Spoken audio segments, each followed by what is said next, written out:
Welcome once again, my dear students. Today we are here to talk about Principles of Management, Paper 1, and I think we will talk about the most important aspect, that is controlling. When we talk about controlling, I think this is something what we are going to talk about today. The objectives of today's session will try and address what is the meaning of controlling, what are the different types of control mechanism that we can think of, what is the process like in terms of controlling, what is the significance of controlling, and last but not the least, the limitations of controlling. So when we talk about control, we know principles of management, the first functions of manager is to plan. Now you have to come a long way from planning. Once you plan something, you need to actually put it into implementation. So you need to organize all your resources. You need to take care about something called recruiting the right people for the right job, that is staffing. You need to see that there is proper communication in your organization. There is some kind of a proper leadership in your organization. You need to also see that your employees around the clock, around day and night, will be motivated. So these are important aspects which deals with directing. And eventually it is important to have a control mechanism. Because if there is no control mechanism, then probably you will not be in a position to try and see what exactly you expected and what exactly you have achieved. So when we talk about control, it happens to be one of the most important functions of management. And I think every organization, you talk about multinational companies, you talk about government sector organizations, you talk about private entities, they have some kind of a control mechanism. The core of managerial process is achieving the organizational objectives. Every organization is having something or the other to achieve. You talk about a college aspiring to become an university. You talk about an university trying to make its presence felt not at the national level but at the international level. You talk about an MNC not happy in their own country trying to come to some other part of the continent. So this is what they are trying to achieve, and everywhere control function is very, very important. The control function is to see whether the functioning of the organization is in accordance with the desired plan or not, and to see whether the fault lies and how it is to be rectified. So there are two important aspects, my dear students. First of all, to see whether the organization is performing according to the desired plan or not, and secondly, to see where actually the fault lies and try and see that it is rectified as fast as possible. So when it comes to control, it is very, very important that it is the process that guides performance towards the predetermined goal. As just now I have highlighted, every organization is having a goal. And probably we have already understood something in this session today, that every organization is having a vision. They are having a mission. So if they are having a vision, if they are having a mission, they will try and achieve it. In achieving it, they might actually try and achieve it, or they might fall short. So there is a mechanism in place which is called control. So when we talk about control, if we try and take a definition given by Coombs and O'Donnell, they have defined controlling as the measurement of accomplishment against the standard and the correction of deviation to assume attainment of objectives according to plans. So two important aspects emerge from this definition. Number one, there should be a standard set first of all, and then you try and actually measure your present level of performance with the standard. If you see there is any deviation, you have to try and find out what is the reason for this deviation and how fast and how promptly you can try and correct that deviation. So that is the essence of control. Control function of management involves guiding and regulating operations towards predetermined goals. So as I have pointed out, the predetermined goals are there. Suppose the organization wants to actually try and launch a new product in the market.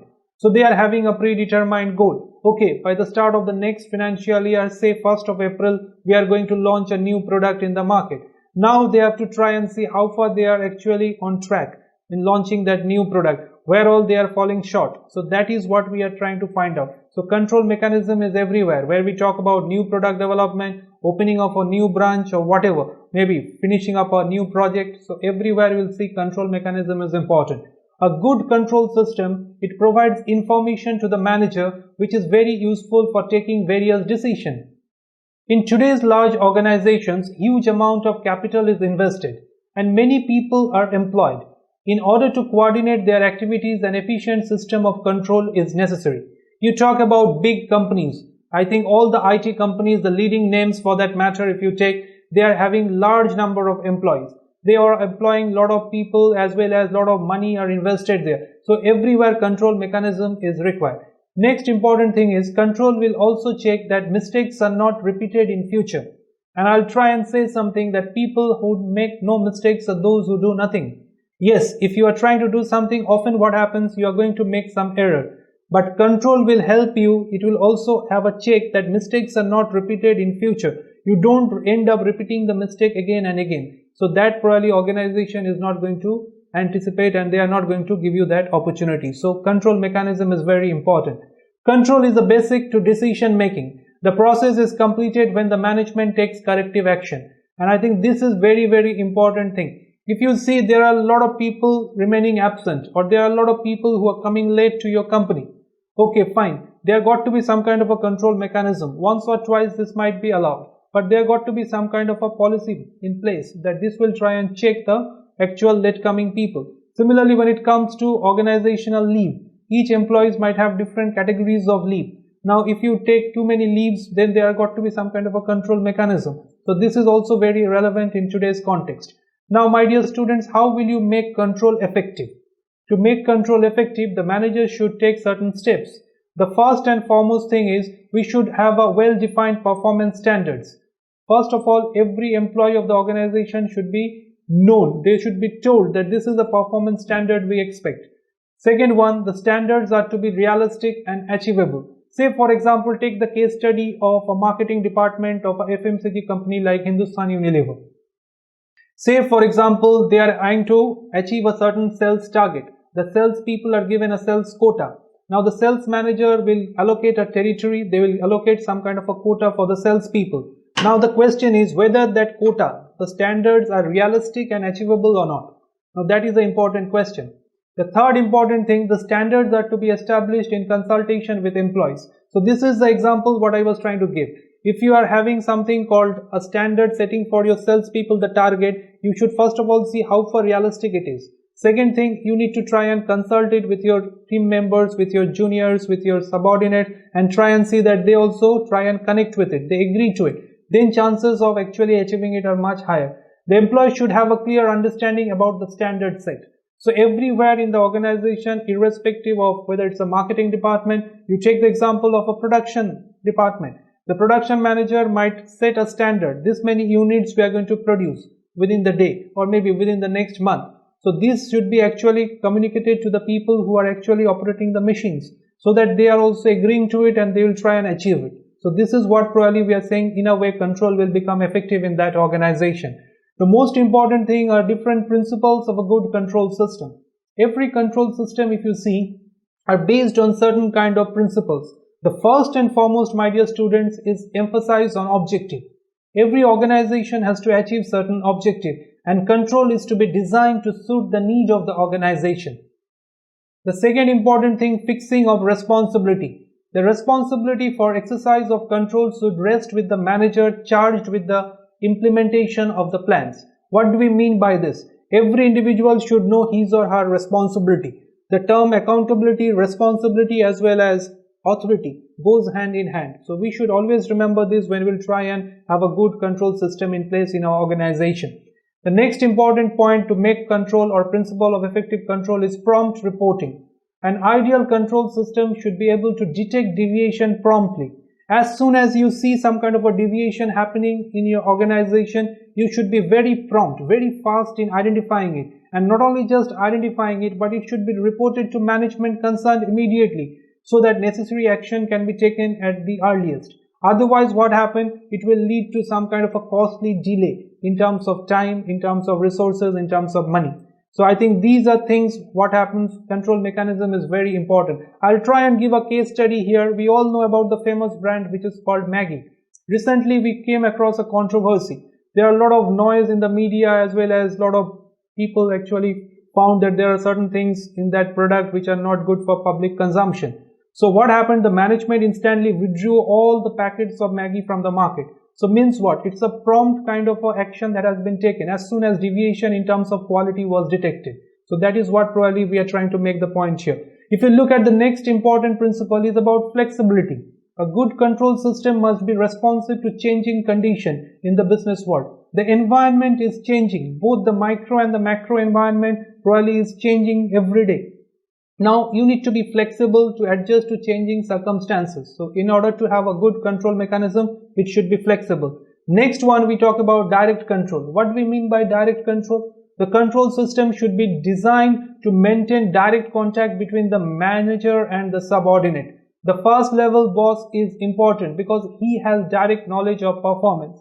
So there should be some kind of a direct control. And next one is very important, motivating. A good control system should be employee oriented. It should be designed in such a way to secure positive reaction from the employees. Mind you, if you set the target too high, it will backfire. So it should be motivating oriented, it should be employee oriented when you set the standard for achieving that target for your employees and all. Control mechanism becomes useless if it is not supported by corrective action in case of deviation. So when we talk about this, I think action is the essence of control, because without action, no control mechanism will be fruitful. Now, all of this, whatever we have discussed as of now, you can think about terms like total quality management. When we talk about terms like total quality management, what exactly we mean? We mean TQM. You are trying to ensure that there should not be any kind of compromise with the quality standard, because after all, what exactly is going to happen? If your customers are getting inferior quality product, they will not stay with you. What will happen? Your competitors will try and gain those customers. So in a way, it will create some kind of a loss of business for you. So TQM, total quality management, are now practiced by a lot of companies. They try to see that the quality of product which they are giving to the consumer is of excellent quality. There is another concept which we all know, which is called the just-in-time. So how probably just-in-time concept is relevant in this context? I think in production and all, this is a common term which we use. But all said and done, I think we are living in a society, we are living in an era where customer is the king. So from the point of view of business, every organization, whether you are in FMCG sector, whether you're in consumer durable sector, whether you are offering some kind of a service, I think you need to implement control mechanism. Because without implementation of control mechanism, think of the aviation sector. If your flights are not really on time, then people will have a lot of negative feedback about your organization, and they will never think of again flying with your company. So that will lead to loss of business, and probably as you lose business, you will not be able to survive, because survival for the fittest is the mantra of the game. So this is something which we need to remind ourselves. And I think last but not the least, saying everything, we are coming to this, that control is also not free from limitations. Why it is not free from limitation? Because the first one, it can effectively deal with internal factors. Okay, fine. Internally, you can have a control mechanism. But how can you control the external factors, like the government policies? You cannot control the technological changes and advancement, what is happening. You cannot outright control the taste and preferences of the consumer. So this is something probably we need to remind ourselves. Now think about the case. You all use mobile phones. But how many of us right now use a keypad phone? We all have switched over more or less to a smartphone. Means what? Technology has changed, and we are not just happy with a single SIM. We are going for dual SIM, if not more. So these are things, technology upgradation happening from 2G to 3G and now 4G. So these are things which probably organization cannot control. So these are some of the limitations. Control become less effective when standard cannot be quantified. Like you think about human behavior, employee moral, how can you measure it? Until unless you can quantify it, I think it is not impossible as such to measure it. So my dear students, you need to take note of these limitations also. And control is expensive and time consuming affairs at times. So with all this, I think we come to the end of today's session. Thank you once again, and it was lovely interacting with you. Thank you.